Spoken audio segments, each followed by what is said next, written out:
संश्लिष्ट आत्मा हूं और मैं आपको इस समस्त प्रगति से विकसित करना चाहता हूं। आइए शुरू करते हैं उस कथा को जिसमें जीवन, प्रकृति और ब्रह्मांड के वो गूढ़ रहस्य हैं जिसे जान लेने वाला मानव मानवता के निकट तो आता ही है, अपने अस्तित्व के रहस्यों और कारणों को खुद ही जान लेता है, उनका साक्षी बन जाता है, अर्थात जैन धर्म के मूल सिद्धांतों को समझ लेता है। आकाष्टिकाय, धर्माष्टिकाय, अधर्माष्टिकाय, पुद्गलास्तिकाय, जीवास्तिकाय नामक 5 द्रव्यों का समूहात्मक जगत है जिसको ब्रह्मांड यानी 14 राजलोक कहते हैं। 14 राजलोक में सर्वत्र असंख्य गोले हैं और हर एक गोले में अनंतानंत जीवात्माओं का अस्तित्व अनंतानंत काल से है और बना रहेगा। This is cosmology of Jainism.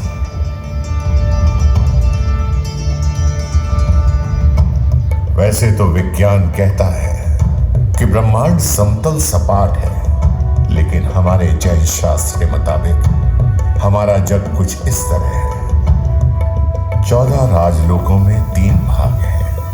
ऊपर की तरफ देवलोक है जहां देवी देवताओं का निवास है। बीच में मध्य लोक है जहां मनुष्य, जानवर और पेड़ पौधों का निवास है।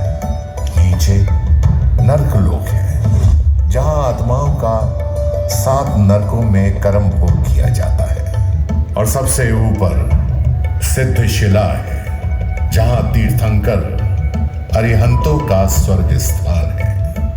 हर आत्मा का एक ही लक्ष्य है, निगोद से सिद्ध शिला तक पहुंचना, यानी केवल ज्ञानी बन मोक्ष पाना। आइए मध्यलोक पर थोड़ा प्रकाश डालते हैं। जम्बू द्वीप के केंद्र में बंधे हुए मेरु पर्वत के चारों तरफ प्रदक्षिणा देते हुए सूर्य, चंद्र, ग्रह, नक्षत्र, तारे आदि ज्योतिष्पक मंडल के निरंतर गति करने से पृथ्वी तल पर दिन रात की व्यवस्था होती है। अब चलते हैं जैन फिजिक्स की ओर। संपूर्ण लोक में विविध प्रकार के परमाणुओं का समूह वर्गना है जिन्हें लेकर ही चेतन आत्मा सब कुछ निर्माण करती है। आपके सामने जो दृश्य है उसे 8 एटम ग्रुप्स यानी 8 वर्गना कहते हैं। पहली औदारिक वर्गना, ये पुद्गल परमाणु के समूह को ग्रहण करके मानव तथा पशु पक्षी, कृषि, कीड़े मकोड़े अपने शरीर की रचना करते हैं। दूसरी वैक्रिया वर्गना, ये पुद्गल परमाणु के समूह को ग्रहण करके देवनारकी अपने शरीर की रचना करते हैं। तीसरी आहारक वर्गना, आहारक लब्धिधारी मुनिगण आहारक वर्गना के परमाणुओं को ग्रहण करके आहारक शरीर बनाते हैं। चौथी श्वासोक वास वर्गना, ये पुद्गल परमाणु के समूह को लेकर ही समस्त छोटे बड़े जीव सांस लेते हैं। पांचवी भाषा वर्गना, ये पुद्गल परमाणु को लेकर जीवन अपने बोलने की क्षमता को धारण करते हैं। छठी मनोवर्गना, ये पुद्गल परमाणु के समूह को ग्रहण करके सभी 5 इंद्रियां जीव मन बनाते हैं और विचार शक्ति प्राप्त करते हैं। सातवीं तेजस वर्गना, ये पुद्गल परमाणु के समूह को ग्रहण करके जीव शरीर में ऊर्जा उत्पन्न करता है जिससे आहार की पाचन क्रिया होती है। आठवीं कर्म वर्गना, कार्मिक परमाणु ग्रहण करके अनंत जीव शुभ अशुभ कर्म बांधते हैं और भाव भ्रमदा करते हैं।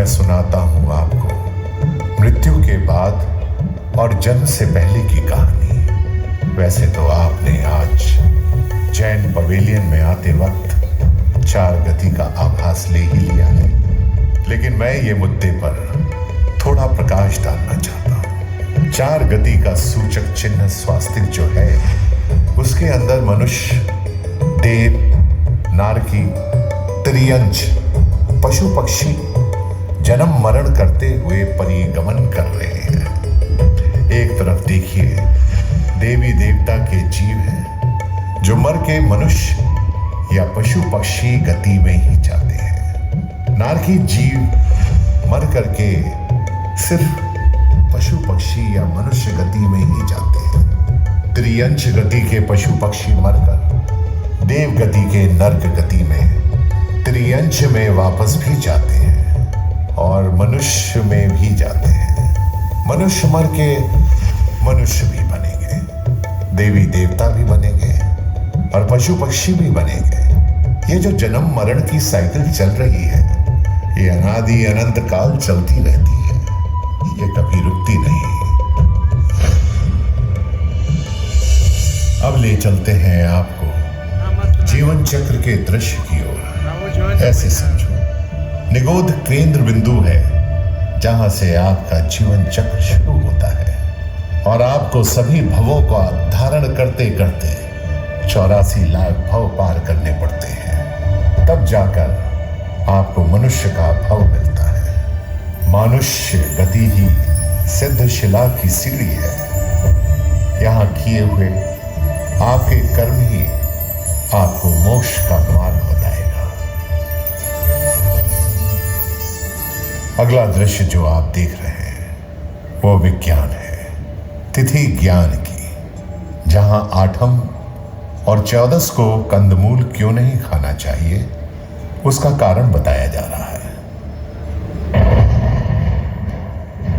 अब जैन बायोलॉजिकल साइंस की दृष्टि से बोटैनिक की थोड़ी स्टडी कर लें।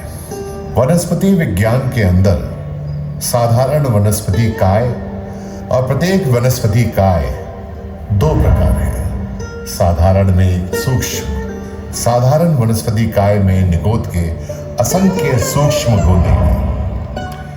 एक गोले में अनंत जीव है और वही जब बड़े स्वरूप में आते हैं तब आलू, प्याज आदि बनते हैं। उसका नाम बादर साधारण वनस्पति काय है। इसमें एक शरीर में अनंत जीव एक साथ रहते हैं, इसलिए साधारण वनस्पति काय कहा जाता है। दूसरे वर्ग में एक शरीर में एक जीव होने से प्रत्येक वनस्पति काय कहा जाता है। फल, तरकारी, नसों पत्ते, गेहूं आदि, अनाज, मूंग, चना आदि कठोल की गिनती होती है। ऐसे प्रत्येक वनस्पति काय में एक जीव की हिंसा करने से उदर पूर्ति होती है। अनंत जीवों वाले एक शरीर जैसे अनंत काय कंदमूल का भ्रमण करने से बहुत भारी कर्म बल होता है। काफी लंबे काल तक हमारे एक जीव वाले शरीर के लिए अनंत जीवों की हिंसा का पाप क्यों करना। ऐसे भारी कर्मफल भोगने से बचें।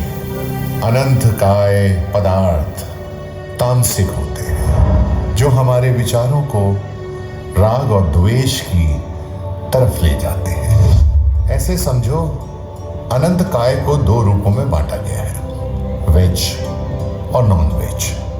हमें मांस क्यों नहीं खाना चाहिए? क्योंकि ये जीवित प्राणी चेतना और व्यक्ता क्षमता वाले पंचेंद्रिय जीव है, जिसका अर्थ है कि उनके पास एक आत्मा है। व्यक्ता हिंसा, अव्यक्ता हिंसा से कहीं अधिक बड़ा पाप है। परोक्ष रूप से दूसरे शरीर को मारकर हम उस आत्मा की मुक्ति के निर्णयकर्ता बन रहे हैं। ये हमारा काम नहीं है। इस कारण से ब्रह्मांड का पारिस्थितिक संतुलन गड़बड़ा जाता है। तो अनंत जीवों की हिंसा करके नर्क में क्यों जाना? साधारण वनस्पति काय का त्याग करके हम नर्क से बच सकते हैं। कोरोना या कोई और महामारी होने के बाद मास्क पहनिए, सोशल डिस्टेंसिंग का पालन करें, ये नारे लगाए जाते हैं। लेकिन हमारे जैन शास्त्र के अनुसार हमारे आचार्य गुरु गुणवंत तो रोज की साधारण जिंदगी में भी यही दिनचर्या रखते हैं। वास्तव में ऐसी अनगिनत कहानियां हैं जिसे मैं बोलना शुरू करूं तो 1 साल भी कम पड़ जाएगा।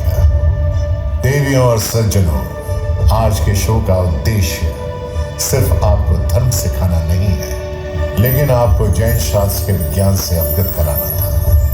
आप सब यहाँ आए, जैन शास्त्र के अलौकिक विज्ञान को महसूस किया। आप सबका शुक्रिया। जय जिनेंद्र।